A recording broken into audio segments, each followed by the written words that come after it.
दिया अरे सोना दिया सोनार को तो फायर बना दिया और दिल दिया कबली रानी को तो घर बना दिया। अच्छा इखाले का पोका बता ना दिया ये हमारे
बबली आई हमारे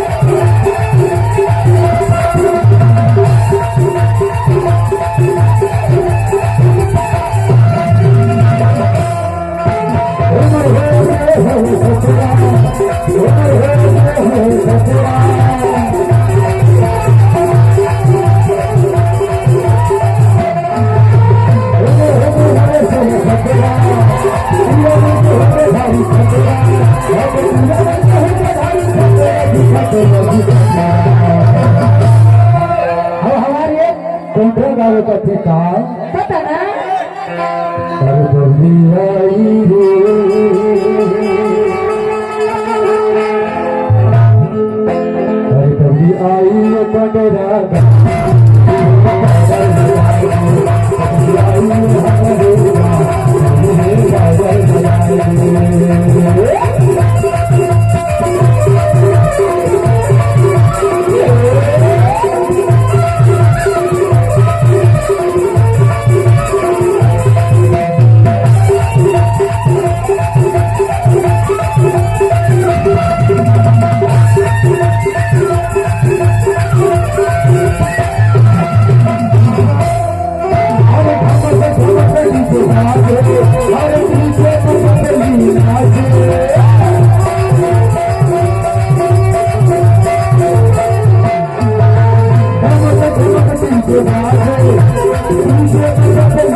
किया ये हमारे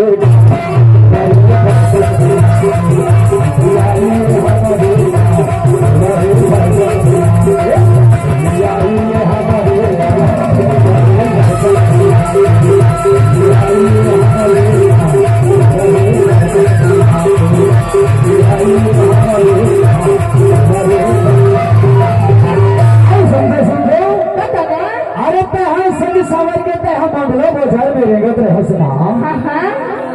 अरे देखिए जमा मंत्र ना हाँ पहनाई और हर ना देख के पर दीवाना हो गए खाली का थप्पा अरे का करेगा और इसके साथ में मंच पर आएंगे ध्यान भैया और संध्या महाराज जी और जाने जी का थप्पा बताना